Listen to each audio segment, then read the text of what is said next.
अगर X Y and X dash Y dash are two parallel tangent, आपके पास क्या है, दो पैरेलल टेंजेंट है एक्स डैश वाई डैश और एक्स वाई, ठीक है, to a circle with the center O, center क्या है आपके पास ओ है, and another tangent A B with point of contact C, contact point क्या है सी है, intersect X Y A and B, आपको प्रूव करके देना कि prove that angle A O B equal to 90 degree.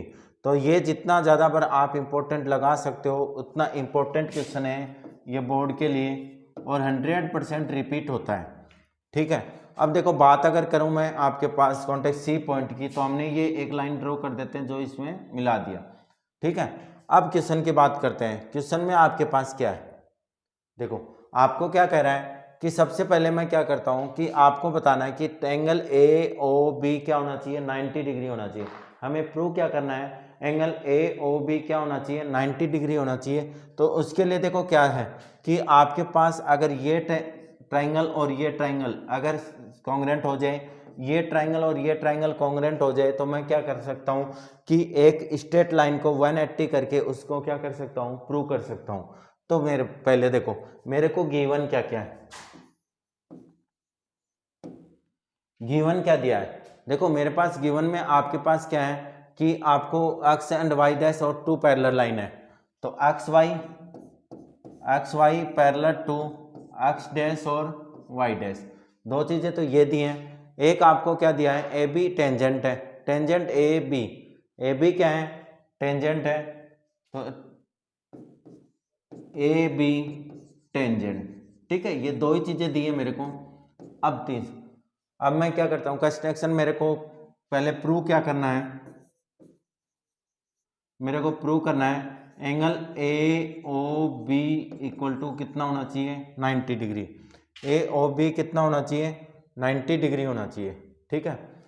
दूसरी बात आती है कंस्ट्रक्शन की, कंस्ट्रक्शन हमने क्या किया, छोटा सा कंस्ट्रक्शन किया है कि पॉइंट ओ सी को ज्वाइन किया, ज्वाइन पॉइंट ओ सी, बस, ठीक है। आप प्रूव करते हैं, देखो प्रूफ अगर करते हैं तो हमारे पास क्या है, सबसे पहले हम ट्राइंगल ले लेते हैं ए ओ पी और triangle A O C, in triangle A O P and triangle A O C, in triangle A O P and in triangle A O C, इसमें देखो आपके पास क्या क्या है, कॉन्ग्रेंट अगर प्रूव करना है तो पहले मैं लिख देता हूं, देखो A P equal to A C, A P equal to A C, क्यों है बेटा ये, क्योंकि ये टेंजेंट है, क्या है, टेंजेंट, ठीक है, A P equal to A C. दूसरा देखो आपके पास O P equal to O C, क्योंकि ये क्या है, रेडियस है, तो O P equal to O C, क्या है, ये रेडियस है, ठीक है। तीसरी अगर बात करूं मैं ओ ए ओ ए, ओ ए के क्या है, इक्वल है, क्योंकि ये क्या है, इसमें कॉमन है, दोनों ट्राइंगल में आई थी, तो आपके पास क्या हो गया, ओ ए इक्वल टू ओ ए, ये क्या है बेटा, कॉमन है, ठीक है। तो आपके पास क्या हो गया, triangle A O P congruent है ट्राइंगल ए ओ सी, किससे, ट्रिपल एस से, किससे है, ट्रिपल एस से, ओके। अब दूसरी अगर बात करूं मैं, आपके पास क्या हो जाएगा कि आपके पास इन ट्राइंगल में ले लो, या आप क्या लिख सकते हो, angle A O P equal to angle A O C, ठीक है, angle A O P equal to angle A O C equal है किससे, सीपीसीटी से, किससे है, सीपीसीटी से, ये हमारे बहुत काम आने वाला है। दूसरा देखो आपके पास ट्राइंगल कौन सा है, बी ओ सी, और नहीं बी ओ क्यू और बी ओ सी, सेम उसी की तरह करेंगे हम, in triangle B O Q and triangle B O C, तो आपके पास क्या आ जाएगा, देखो बी ओ क्यू और बी ओ सी में अगर बात करेंगे तो आपके पास वही है, B Q equal to B C, B Q equal to B C. क्यों है बेटा ये? क्योंकि ये इसकी टेंजेंट है, ठीक है। दूसरा अगर बात करें बी क्यू के बाद में, तो आपके पास कौन है, ओ C equal to O Q. ये क्या है बेटा, रेडियस है, ठीक है। थर्ड स्टेप देखो, देखो आपने क्या टेंजेंट रेडियस, थर्ड आपने क्या लिया कॉमन, तो इसमें भी कॉमन आएगा। ओ सी नहीं, O B equal to O B, O B equal to O B.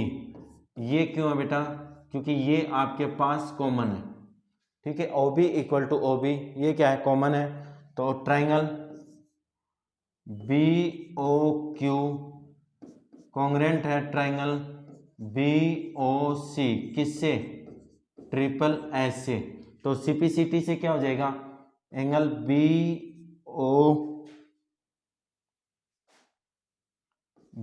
O Q equal to angle B O C, B O C किससे बेटा, सीपीसीटी, ठीक है। सीपीसीटी से हो गया। अब यहाँ पे देखो आपके पास क्या है कि पी क्यू क्या है, स्ट्रेट लाइन है, और स्ट्रेट लाइन हमें पता है कि सरल रेखा हमेशा 180 डिग्री कोण बनाती है। कितने डिग्री बनाती है, 180 डिग्री। तो मैं इसको लिख सकता हूं angle Q B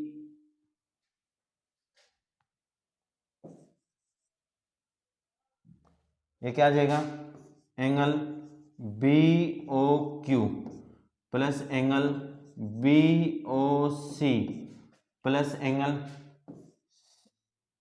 A O C plus angle A O P equal to कितना आएगा, 180 डिग्री। क्यों, क्योंकि स्ट्रेट लाइन है ये क्या है, स्ट्रेट लाइन है, यानी आपके पास क्या है, एक सरल रेखा, और सरल रेखा हमेशा 180 डिग्री बनाती है। अब यहाँ पे देखो आपके पास कौन कौन है, आपके पास एक है A O P, A O P equal to क्या लिख सकता हूँ मैं, ए ओ सी। तो यहाँ पे मैं लिख देता हूँ angle A O C plus angle A O C 180 degree, ठीक है। अब यहाँ पे देखो आपके पास बी ओ सी और B O Q, B O Q को क्या लिख सकता हूँ, बी ओ सी।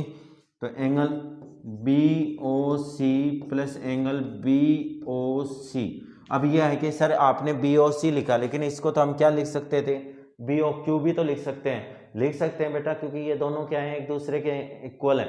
लेकिन हम थोड़ा सा अगर ध्यान दें कि हमें जो प्रूव करना है वो क्या करना है, ए ओ बी, हमें क्या प्रूव करना है, ए ओ बी प्रूव करना है। क्या प्रूव करना है, ए ओ बी प्रूव करना है। तो देखो ए ओ बी अगर मैं ट्रायंगल ढूंढूं तो कहाँ पे है, ये कहाँ पे है, ये, ठीक है। अगर इसके मैं बात बनाऊं तो ये किस किस को मिलके बना है, ए ओ सी को और बी ओ सी को, किसको मिलके बना है, ए ओ सी को और बी ओ सी को। तो ए ओ सी और बी ओ सी, क्योंकि मैंने इसीलिए इसको बी ओ क्यू नहीं लिखा, क्योंकि बी ओ क्यू अगर लिखूं तो वो मेरे एंगल ए ओ बी में नहीं आता, ठीक है। तो लिखने का रीजन भी आपको बता दिया। अब देखो आगे क्या है, ये कितना हो गया 2, तो 2 angle B O C plus 2 angle A O C equal to 180 degree. 2 इसमें से कॉमन आ गया तो क्या बचा, angle B O C plus angle A O C equal to 180 degree. तो angle B O C plus angle A O C equal to 90 degree, क्योंकि 180 में अगर 2 से डिवाइड करेंगे तो कितना हो जाएगा, 90 डिग्री। अब ढूंढो B O C, B O C और दूसरा कौन है, A O C, A O सी, दोनों को मिला के मैं क्या लिख सकता हूँ, एंगल ए ओ बी। तो मेरे पास क्या हो जाएगा, angle A O B equal to 90 degree. यही मेरे को क्या करना था, प्रूव करना था, हेंस प्रूव।